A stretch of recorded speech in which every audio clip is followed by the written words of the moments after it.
our podcast. Welcome to the Changing Game, the podcast exploring how technology is rewriting modern sport. Today, tech takes the field.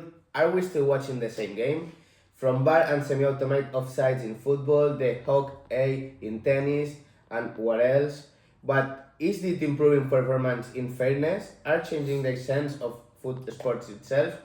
Joining me, we have Pablo, who believes that tech is making good in the sport, smarter and fairer. And we have Marcel, in the other hand, who think it's creating distance between the fans and the sport. So let's get into.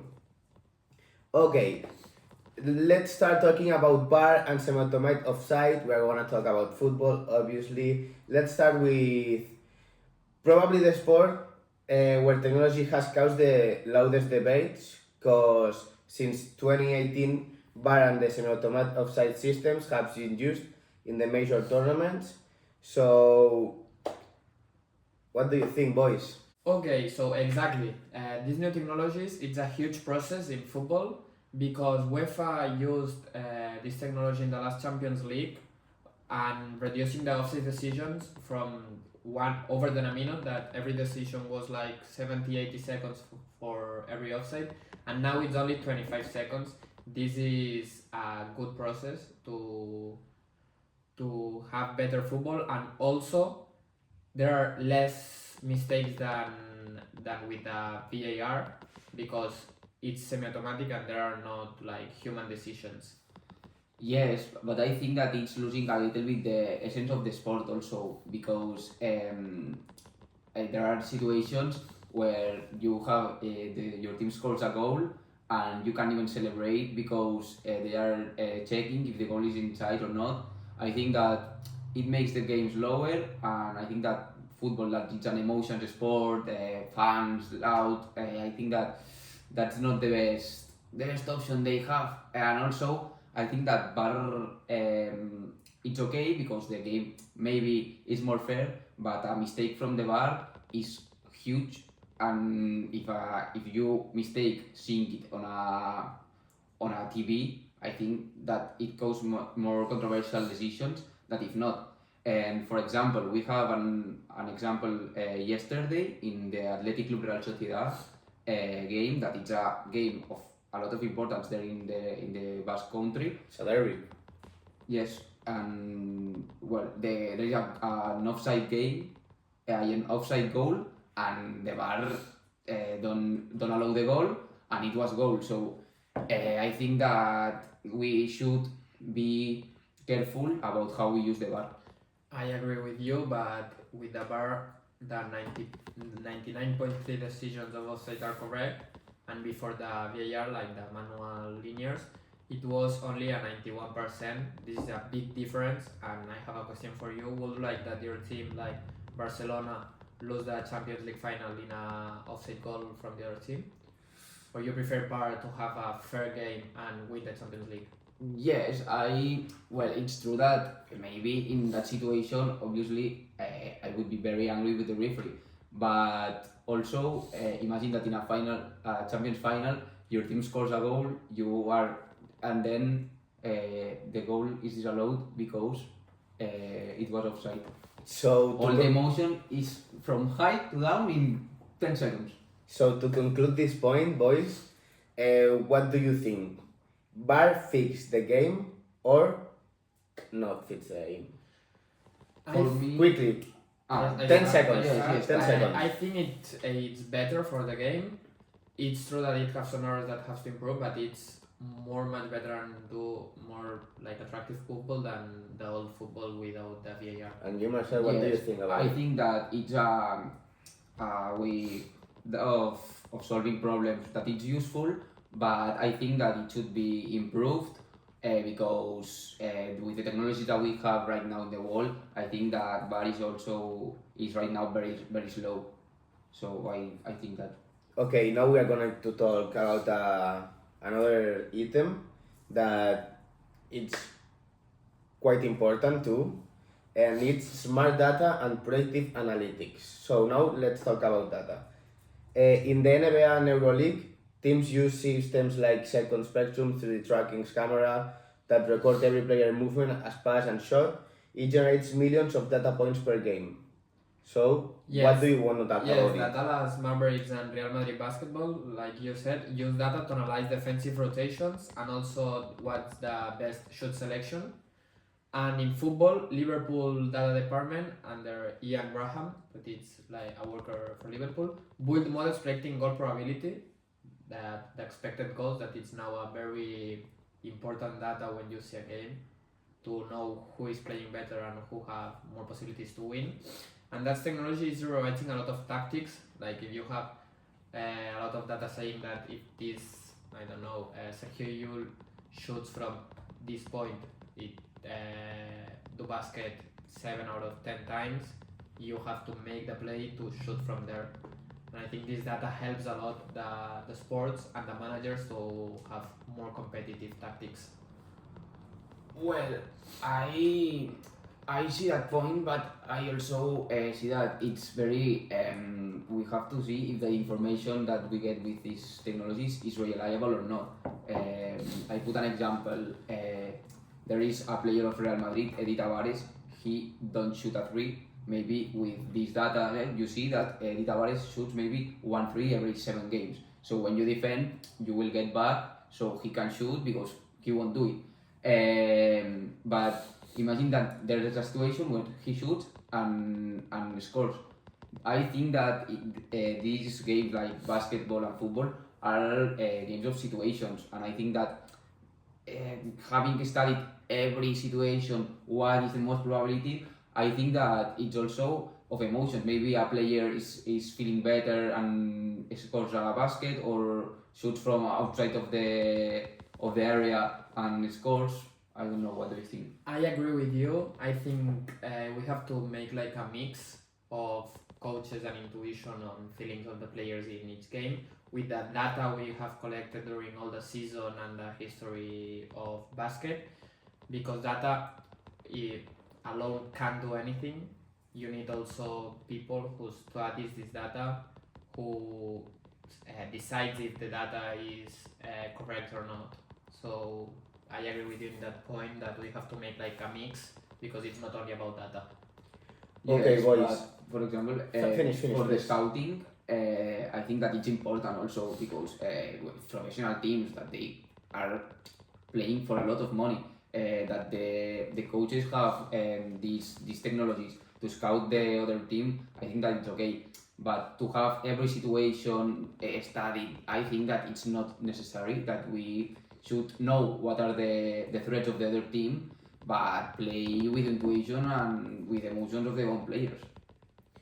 Okay, I have two questions. One to finish this item and one to compare it with the bar. So, do you think much data can kill intuitions, coaches or whatever? Okay, I think data like informs the intuition, doesn't replace it, because you have to analyze this data and decide. It's not like you have only data. There are no coaches. We have to play only with data. It's So a mix. you think a coach with data can work together? Yes, it's the best option, and the data doesn't replace the intuition of coaches. Yes, I totally agree. I think that it has to be A mix. yes, like a weapon to help Yes. the coaches, not replacing them, because finally it's people who is playing, and I think that the mental of humans has to be also there, not all intelligence artificial and data and all that thing. Okay, and the other one is, do you think that the smart data and predictive analytics can be as controversial as a bar decision? I don't think so, because data analytics is to help the coaches to have better tactics, and the VAR, and the VAR, it's a decision that can conclude a game. It's a referee decision that can make a team win or a team lose. The data is only like information you have to analyze, process, and decide if it's useful for you or not. Yes, and I think It that doesn't change the game. if the data is wrong, it's fault of the own team or the own staff that has taken the wrong data. I don't think that it's the same. Exactly. But Okay. it's necessary to have this big data in the new sports. Okay, for the moment, are you okay? You need some water or something? Okay, we're perfect. Let's continue with another topic I want to take to part of the podcast. It's the biometric wearables. It can be in basketball, football, paddle, and what else? Okay, technology isn't just a changing strategy, it's changing bodies. Teams in the NBA and EuroLeague use catapult or hoop wearables to monitor heart rate, muscle fatigue, and sleep. Even professional paddle players now wear GPS trackers during training to measure acceleration and recovery. What do you have to talk about it? Okay, that's brilliant for the innovation of sports. Do you remember the injury of Kawhi Leonard in the Toronto Raptors Yes. in 2019? I thought Yeah. it was. Yes, it was. So they used catapult data to manage the recovery of Kawhi Leonard, help him to recover, and then lead the team to win a championship in that year.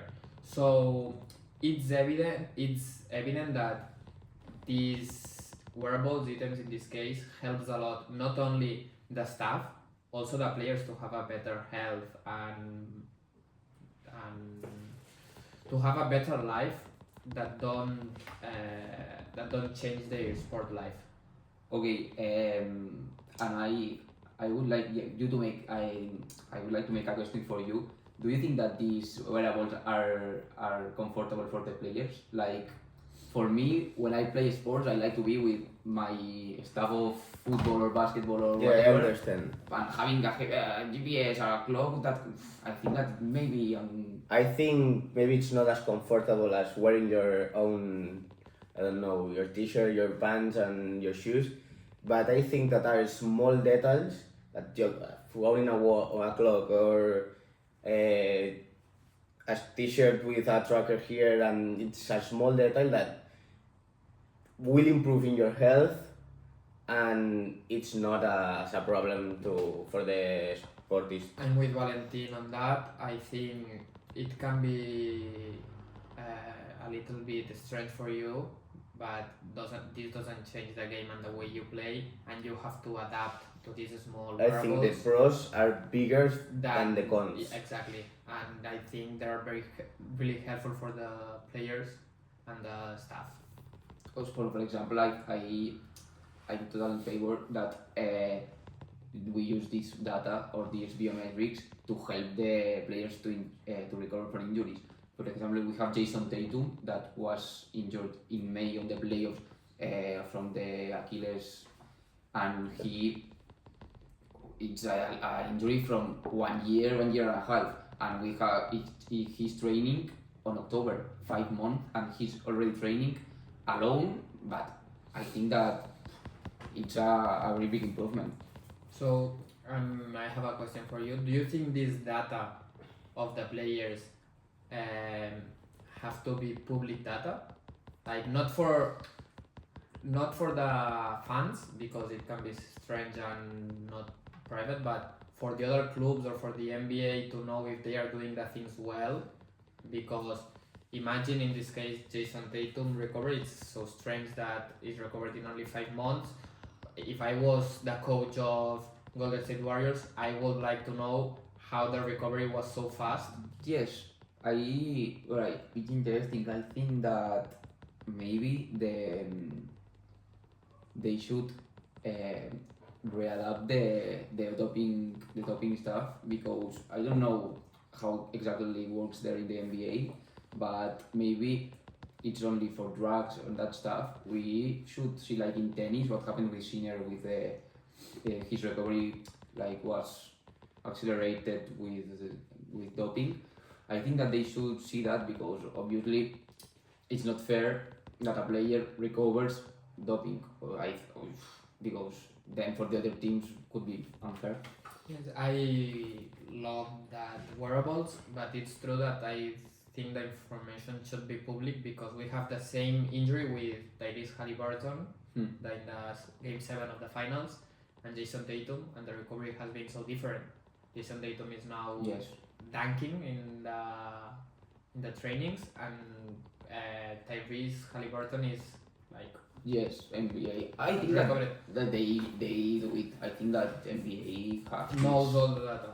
Do you think? Yeah, I think that it's very controlled. The doping thing we have, for example, Ethan Almansa, that was prospected of top 3 draft last year, a Spanish player, and he couldn't enter NBA because he had a positive in cannabis, and he's now playing in Madrid 3 minutes per game. And I have final appointment. Yeah, Do you finish, think obviously.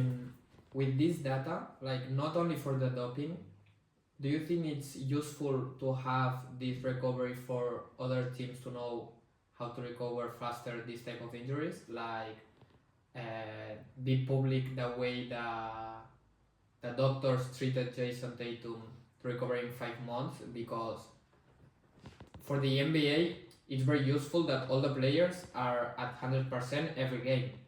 Yeah. And if this information is public, it will be most show for the NBA and also better games because their star players are on the pitch.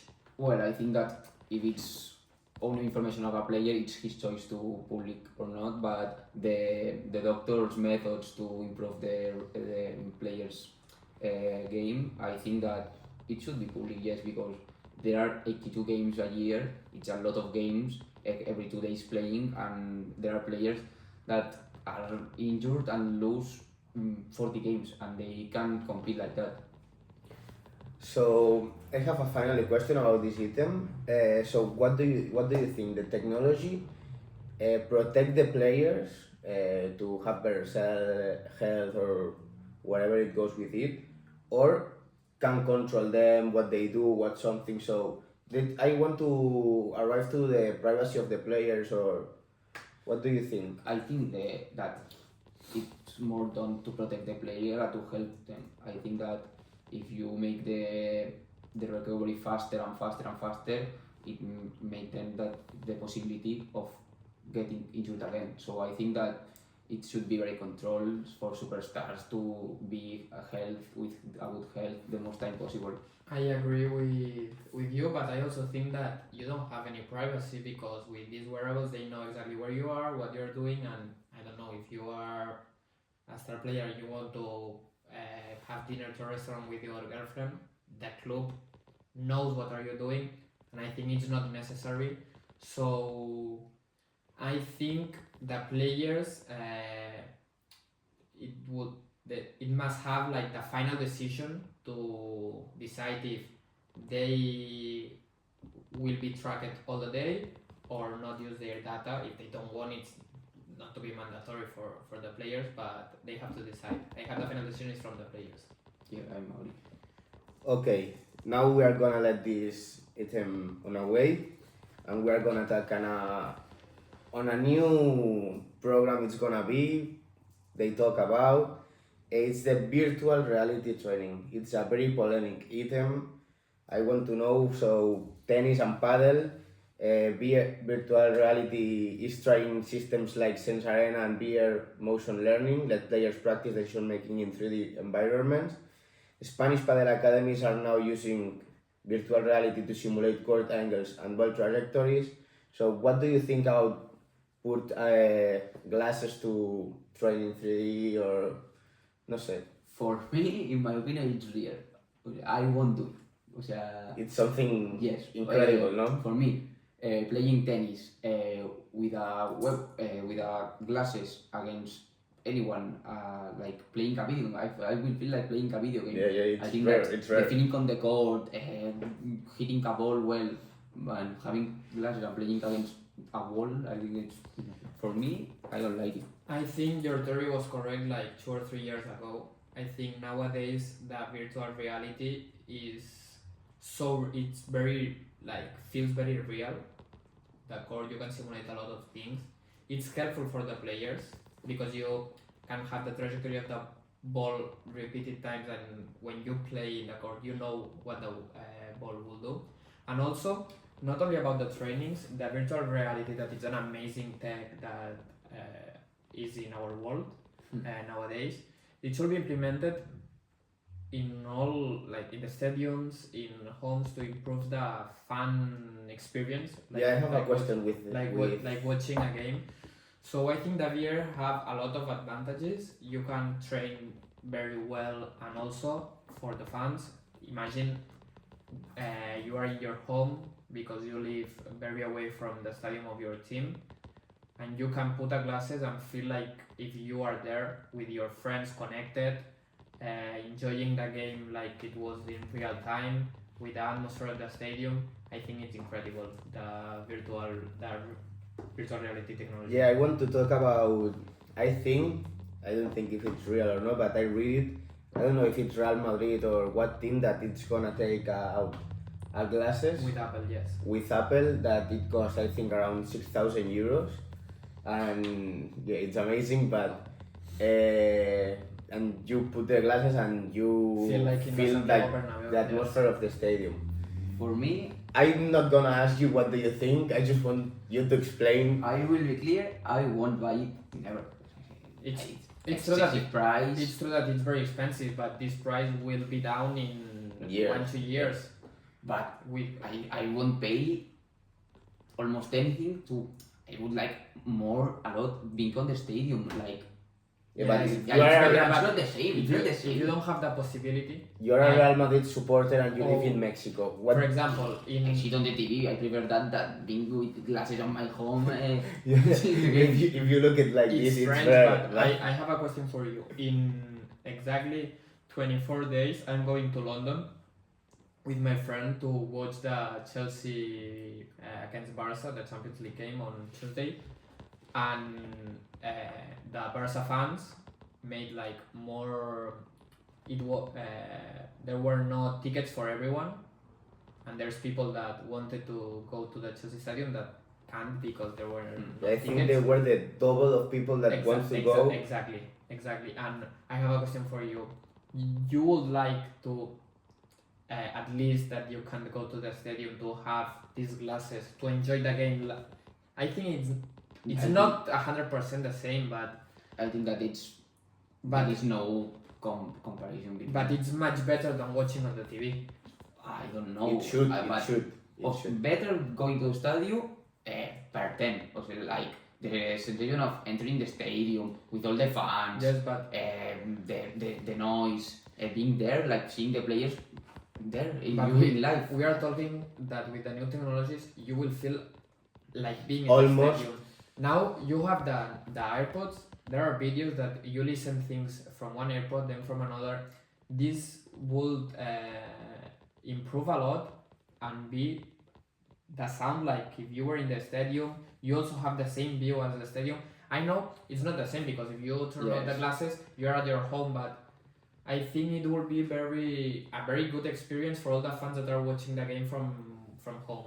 It's true that I didn't prove it. I don't think I don't know how it is this product and how it feels. But I once put one glasses of virtual reality and I was stressed like being in my house, but not being there. I think that it's very strange, and I think that it's well. If people like it, it could be a way of business, but for me, implement it. It's not a very good option. Okay, it's your opinion. Okay, now to conclude the podcast, first of all, thanks for being here, boys. And now we are going to conclude the podcast with the closing statements. So, final whistle. In one sentence, is technology making sport better or just different? For me, it's making it better, but we have to control it because it can lose its essence. Okay, I think with technology, the sport is better, smarter, safer, fairer, and data doesn't kill the emotion. It protects the fairness of the game. I also think that what I really like is the technology that it's adopting the stadiums. That I think we didn't talk about it. For example, Roche Arena of Valencia. I have heard that they invested 400 million euros on doing that stadium. It's huge. And I didn't go, but I would like a lot to go there because they say that it's like huge and very spectacular to see, and it has a lot of new technologies. I think that that's a very good way to implement technology the stadiums. Okay, I think that the stadiums, of course, it's a very good option, but also in the sports, it's the way to have a fair sport matches and a better sport life. Okay, it's here now. So, Marcel, Pablo, Thanks for being here again. Thank you to you for the invitation. Thanks to all of you for watching and listening the Changing Game podcast. Hope you like it. That's all. Like and subscribe.